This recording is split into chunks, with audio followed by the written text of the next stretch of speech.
इस वीडियो में हम बात कर रहे हैं भाई स्पेन के टूरिस्ट वीज़ा के अप्रूवल के बारे में। ये आप देख सकते हो, ये रिसेंटली अप्रूव हुआ है और मैंने स्टोरी डाली थी इंस्टाग्राम पे। तो जो इंस्टाग्राम पे फॉलो करते हैं भाई उनको लेटेस्ट अपडेट मिलती रहती है। यानी कि बहुत सारा जो चीज़ें हम यहाँ पे नहीं डाल पाते वहाँ पे लेटेस्ट अपडेट रहती है, तो वहाँ पे आप फॉलो कर सकते हो लेटेस्ट अपडेट्स के लिए इंस्टाग्राम पे। अब हम बात कर रहे हैं भाई इस वीडियो में स्पेन के अप्रूव्ड टूरिस्ट वीज़ा के बारे में, और ये प्रोफाइल भाई बड़ी ही इंटरेस्टिंग है। मैं बिल्कुल आप लोगों के साथ शेयर करना चाहता था इस प्रोफाइल के बारे में, क्योंकि काफ़ी टाइम के बाद ऐसा हुआ है। तो इनका वीज़ा कैसे आया भाई स्पेन का, और एक पूरा प्रोसेस जो आप लोगों को ज़रूर पता होना चाहिए वो मैं आप लोगों के साथ डिस्कस करूँगा इस वीडियो में, ताकि ये जो चीज़ आपको भी पता चले कि हाँ भाई ऐसा भी हो सकता है। बड़ी ही इंटरेस्टिंग प्रोफाइल है, जिसमें खुद मुझे लगता था कि चांस कम है, बट स्टिल वीज़ा आ गया भाई। ये एक सरप्राइजिंग चीज़ थी मेरे लिए भी। और इसके बारे में इनकी बैंक स्टेटमेंट, इनका प्रोफेशन, ठीक है, डॉक्यूमेंट्स, बहुत सारे बंदे बोलते हैं ना कि डॉक्यूमेंट्स जो सिर्फ कुछ लिमिटेड डॉक्यूमेंट लगाने से ही वीज़ा आते हैं, तो ऐसा कुछ नहीं है भाई। वीज़ा मिलना एक अलग तरह का ही प्रोसेस है भाई। कई बार तो हमें लगता है कि यार ये क्या हो, तो ऐसा होता है मोस्टली केसेस में अभी के टाइम में। तो स्पेन के टूरिस्ट वीज़ा के बारे में डॉक्यूमेंट्स, प्रोसेस, और कितने टाइम में वीज़ा आ रहा है, वीज़ा का ट्रेंड क्या है, किस प्रोफाइल पे वीज़ा मिल रहा है, किस प्रोफाइल पे वीज़ा नहीं मिल रहा। वीज़ा मिलने के बहुत सारे फैक्टर होते हैं भाई, जैसे मैं बताता हूँ कि एक चीज़ नहीं होती, सिर्फ बहुत सारे फैक्टर होते हैं। आपका फाइनेंशियल, आपकी प्रोफाइल, आपका आपका बैंक बैलेंस, आपकी आईटीआर, ठीक है ना, आपका बिजनेस प्रूफ। तो बहुत सारे डॉक्यूमेंट होते हैं, बहुत सारा प्रोसेस होता है। सारी चीज़ों के बारे में वन बाय वन हम बात करने वाले हैं। आपको ये वीडियो देखने के बाद ये पता चल जाएगा कि आपको ये वीज़ा करना चाहिए या नहीं करना चाहिए।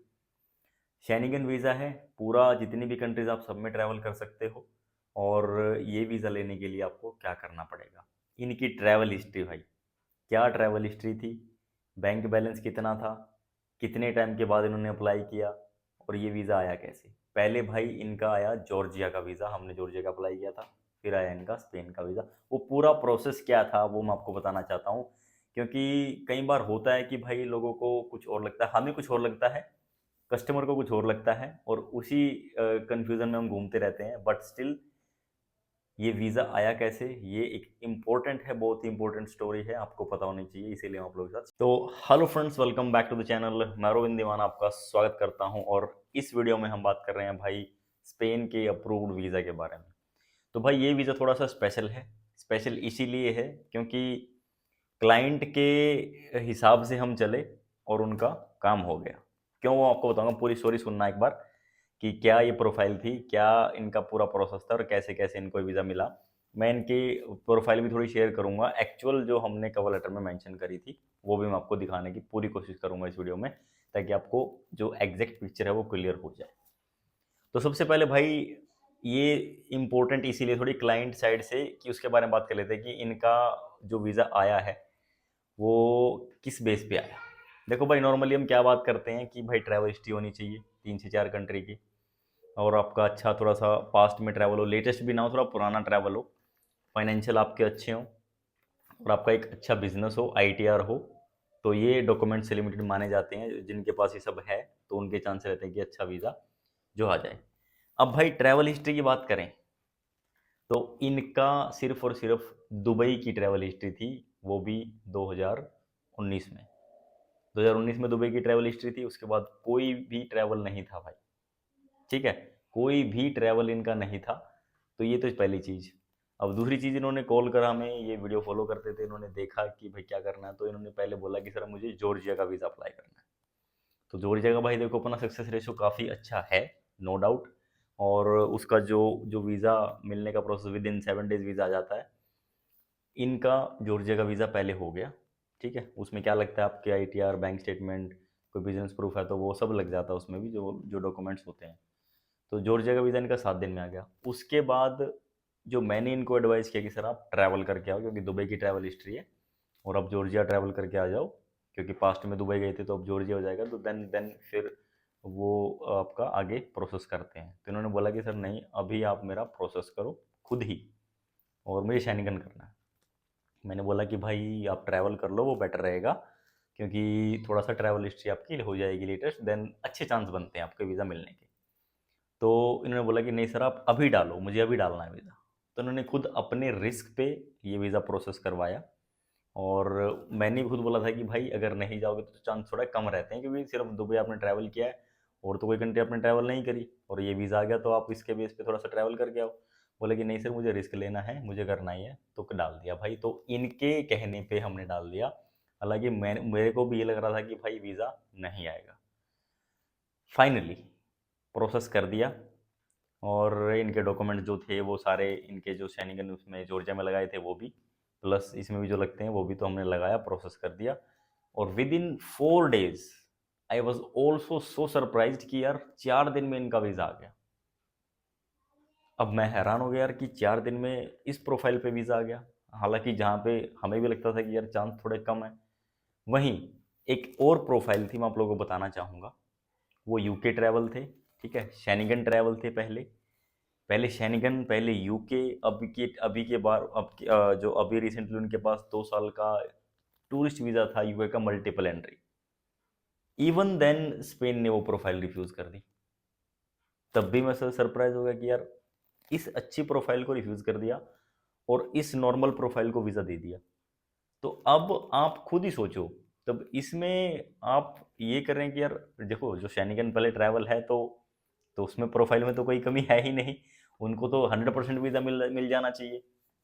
अगेन यूके का वीज़ा है वैलिड, तब भी प्रोफाइल अच्छी है, और हालांकि यूके पास्ट में ट्रैवल भी है और शेंगन भी ट्रैवल है, ट्वाइस, 2 बार। इवन देन यार उन्होंने वीज़ा रिफ्यूज़ कर दिया, तो मैं बड़ा सरप्राइज हो गया इस मामले में कि यार ये कैसे हो गया। तो इसके बारे में चलो कोई दूसरी वीडियो में बात करेंगे डिटेल में। अब हम बात कर रहे हैं इसके अप्रूवल के बारे में। तो देखो, डॉक्यूमेंट्स आपके पास क्या होने चाहिए? आपके पास आईटीआर होनी चाहिए 2 साल की, आपके पास बैंक स्टेटमेंट होनी चाहिए 3 महीने की विद बैंक स्टैम्प और साइन, उसके ऊपर होना चाहिए। और बैलेंस, बैलेंस भाई नॉर्मली बहुत सारे लोग पूछते हैं कि कितना होना चाहिए, कितने बैलेंस पे वीज़ा मिल जाता है, या कितना बैलेंस मैं डलवा दूँ, लेटेस्ट डलवा दूँ, पुराना बैलेंस मेंटेन है। तो एक एवरेज बैलेंस की मैं बात करूँ तो 3 से 4 लाख रुपए आपके अकाउंट में मेंटेन हो तो वो काफ़ी बैलेंस माना, अच्छा बैलेंस माना जाता है, ठीक ठाक, कि आपके अकाउंट में सफिशेंट बैलेंस है। आप 100 यूरो का मान के चल सकते हो पर डे के हिसाब से। मान लो कि 7 डेज का प्लान है तो 700 यूरो। तो 700 यूरो अकॉर्डिंग अगर आप कैलकुलेशन करो, ठीक है, तो कितना बनता है आप देख लो, वो बनेगा ऑलमोस्ट 6 लाख के आसपास बन जाएगा। तो जितने दिन का प्लान है, मान लो कि 4 दिन का, 5 दिन का, 6 दिन का प्लान है, 7 दिन का प्लान, 8 दिन का प्लान है, उसके हिसाब से आप बैलेंस को मेंटेन रखो। तो इतना अमाउंट आपके अकाउंट में होना चाहिए, ठीक है। तो अगर 7 दिन का प्लान है तो भाई कम से कम 6 लाख आप रख के चलो, वो मेंटेन रहना चाहिए। ये नहीं कि आप अभी डलवा रहे हो, ऐसा नहीं कि अभी लेटेस्ट आपने डलवा दिया, उस पर चांस कम रहते हैं। अब इनकी प्रोफाइल में भी कोई खास मेंटेन नहीं था बैलेंस, मतलब इतना कि ज़्यादा मेंटेन नहीं था, नॉर्मली मेंटेन था। और वो कितना क्या था वो मैं आपको भी दिखाऊंगा इस वीडियो में। कोई ज़्यादा, ये कोई एफडी नहीं थी, कोई म्यूचुअल फंड नहीं, कुछ नहीं। तो इसके बाद भी ये वीज़ा आ गया। ये वीज़ा आने का रीज़न जो, जहाँ तक मुझे लगा है कि वो ये है कि इनका कोई पास्ट में कोई रिफ्यूज़ल नहीं था, ठीक है, प्रोफाइल एकदम नीट एंड क्लीन थी, और रिसेंटली जॉर्जिया का वीज़ा अप्रूव हुआ था। और इन्होंने पास्ट में, यानी कि 2019 में इन्होंने ट्रैवल किया था, तो वो भी एक 2000 जो 19 में इन्होंने ट्रैवल किया तो वो भी एक ट्रैवल हिस्ट्री देखो मानी ही जाती है। कभी भी आपने ट्रैवल किया हो, नए पुराने पासपोर्ट पे किसी पे भी किया हो, तो ट्रैवल हिस्ट्री तो काउंट होती है। तो ये इनकी प्रोफाइल थी नॉर्मली, और इन पे वीज़ा फाइनली आ गया। तो अभी के टाइम में ट्रेंड ऐसा है भाई, देखो नॉर्मल प्रोफाइल पे भी वीज़ा आ रहे हैं, आपने देख ही लिया। अच्छी का ऐसा है कि अच्छी प्रोफाइल कौन सी है? जिसकी ट्रैवल हिस्ट्री हो 3-4 कंट्री की, और बैंक बैलेंस हो 4 से 5 लाख, अकाउंट में बैलेंस इतना हो, एंड आपका जो आईटीआर है वो आपके अकाउंट से मैच होनी चाहिए, और आपका बिजनेस प्रूफ भाई इनके पास भी एमएसएमई था, कुछ ऐसा नहीं कि जीएसटी था या वेल सेटल्ड बिजनेस था, ऐसा कुछ नहीं था। और एक चीज़ और मैं आपको बता दूं, ना कोई करंट अकाउंट था इनके पास, सिर्फ सेविंग अकाउंट में ट्रांजेक्शन होती थी, जो भी ट्रांजेक्शन थी। तो तब भी ये देख लो ये वीज़ा निकल गया है। तो बहुत सारे बंदे अब ये बोलेंगे कि यार करंट अकाउंट ज़रूरी है, नहीं, कोई ज़रूरी नहीं है। सेविंग्स में आप बिज़नेस की ट्रांज़ैक्शन करते हैं, कोई प्रॉब्लम नहीं है भाई, वीज़ा आया है, आपके सामने आया है, आप देख लो। और इसके अलावा अगर आपको ये लगता है कि यार नहीं, बिज़नेस तो भाई जीएसटी चाहिए तो वीज़ा निकलेगा, ऐसा भी कुछ नहीं है। बहुत सारे बंदे बोलते हैं, पूछते भी हैं, तो ऐसा कुछ नहीं है। ये टोटली डिपेंड कर रहा है भाई सर्कमस्टेंसेस के ऊपर, प्रोफाइल, आपका फाइनेंशियल और आपका लक। लक फैक्टर भी होता है भाई, कोई माने या ना माने, तो ये चीज़ सबसे ज़रूरी है। अब आपको क्या लगता है कि भाई ई वीज़ा अप्लाई करना चाहिए या नहीं करना चाहिए? देखो, रेशो आप मान के चलो तो ऊपर नीचे हो रहा है, बट इसका मतलब ये नहीं कि सब रिफ्यूज़ ही होंगे या सब अप्रूव ही होंगे। पहली चीज़ ये कि भाई सबके रिफ्यूज़ल भी नहीं आते और सबके अप्रूवल भी नहीं होते हैं, तो ये चीज़ दोनों आपको माइंड में लेके चलनी पड़ेंगी। और रिस्क तो all risk risk is always there, क्योंकि भाई जब भी आप अप्लाई करोगे तो 100% कुछ नहीं होता है। और जो 100% को मैं तो बिल्कुल नहीं मानता भाई, और क्योंकि हम तो काम कर ही रहे हैं, आप लोगों को पता ही है। और अगर मैं ये बात बोल रहा हूँ तो कुछ सोच समझ के ही बोल रहा हूँ भाई, ये चीज़ भी आप ध्यान रखो। किसी को भी कोई भी ये बोलता है कि 100% वीज़ा हो जाएगा, वो सब बकवास है भाई, 100% कुछ नहीं है, ठीक है। तो ये चीज़ थी भाई, ये चीज़ आपसे डिस्कस करने वाली थी। अब मैं थोड़ा सा आपको लैपटॉप पे दिखा देता हूँ भाई इनकी प्रोफाइल के बारे में, क्या इनकी प्रोफाइल थी जो आपको डेफिनेटली इफेक्ट जरूर करेगी। आपको मोटिवेट भी कर सकती है, डिमोटिवेट भी कर सकती है, दोनों चीज़ें कर सकती हैं, बट आपको ये मोटिवेट ही करेगी। आप एक, तो भाई यहाँ पे आप देख सकते हैं ये कवर लेटर है इनका, और यहाँ पे मैं आपको थोड़ा सा दिखा देता हूँ जूम करके कि भाई ये आप इनकी आप ट्रैवल हिस्ट्री देखो, ये इनकी ट्रैवल हिस्ट्री है। एंड यहाँ पे आप देख सकते हो भाई यूनाइटेड अरब एमिरेट्स, सिर्फ ये इनकी ट्रैवल हिस्ट्री थी भाई, और इसके अलावा कोई भी कंट्री उन्होंने ट्रैवल नहीं करी।